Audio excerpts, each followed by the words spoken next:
Israel versus Lebanon. तो देखिए अब तक क्या क्या हुआ। पहली बड़ी बात, बेरूत में हिजबुल्लाह के हेडक्वार्टर पर बहुत बड़ा हमला हुआ। दूसरी बड़ी बात यह है कि हिजबुल्लाह चीफ हसन नसरल्लाह की मौत की खबर सामने आई। जी हां, 3 एयर स्ट्राइक में नसरल्लाह की मौत की खबरें सामने आ रही हैं। 4 एयर स्ट्राइक में हिजबुल्लाह हेडक्वार्टर तबाह हो गया।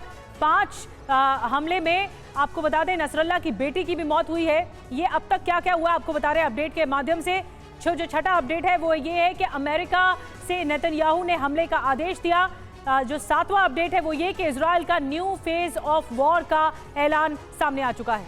8वीं बड़ी बात यह है कि अमेरिकी राष्ट्रपति को हमले की जानकारी दी गई। 9वीं बड़ी बात, नेतन्याहू अमेरिका से इजराइल लौट रहे हैं। और 10वीं बड़ी बात, मौत की खबर के बाद ईरान में इमरजेंसी बैठक की गई है। तो ये 10 बड़ी बातें हमने आपको बताई। अब तक जो कुछ भी हुआ उससे जुड़ी हुई। और देखिए अमेरिका से इजराइल के लिए रवाना हुए नेतन्याहू यूएन की बैठक में हिस्सा लेने आए थे अमेरिका, और 3 घंटे की देरी से उड़ा नेतन्याहू का प्लेन। विमान ने न्यूयॉर्क से उड़ान भरी है। आज शाम तेल अवीव पहुंचेंगे नेतन्याहू।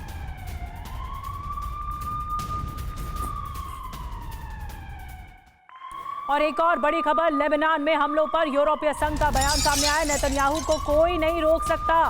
और यूरोपियन यूनियन के विदेश मामलों के प्रमुख जोसेफ बोरेल ने कहा है कि नेतन्याहू को कोई नहीं रोक सकता। नेतन्याहू को रोकने में कोई सक्षम नहीं है, कोई नहीं रोक सकता उन्हें। लेबनान युद्ध लंबा होने वाला है, ये बोरेल की तरफ से आशंका जताई गई। विदेश मामलों के चीफ हैं, ईयू के विदेश मामलों के चीफ बोरेल की तरफ से बड़ी बात कही गई।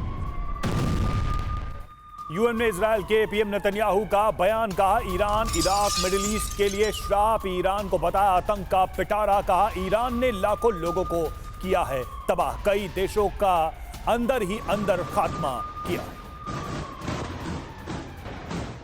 तो आपने नेतन्याहू को सुना, इजराइल ने ईरान को सीधे सीधे टारगेट किया। हमारे साथ खास मेहमानों का एक पैनल जुड़ रहा है इस चर्चा में। वॉर कॉन्क्लेव में major general retire AK. Siwach sir हमारे साथ जुड़ रहे हैं डिफेंस एक्सपर्ट के तौर पर।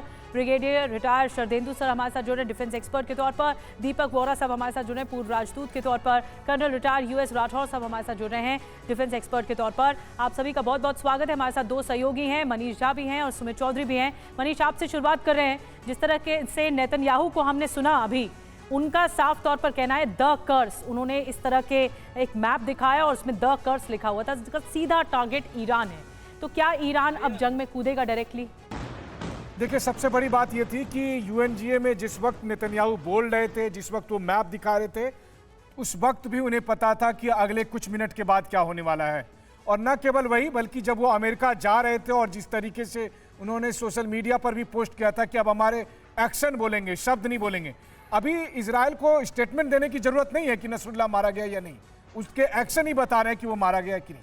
अब बात यह है कि ईरान क्या करेगा। ईरान को पता है कि इस वक्त इजराइल का जो रौद्र रूप है, उसमें इस वक्त ईरान का जंग में कूदना ईरान की सेहत के लिए हानिकारक है। और इसीलिए ईरान की तरफ से सिर्फ बयानबाजी होंगे, उसी तरह की बयानबाजी जैसे अमेरिका करता है इजराइल को डांट फटकार करने के लिए, वैसे ही ईरान की तरफ से आएगा। हम हिजबुल्लाह के साथ हैं, हम हमास के साथ थे, हम हुती के साथ हैं।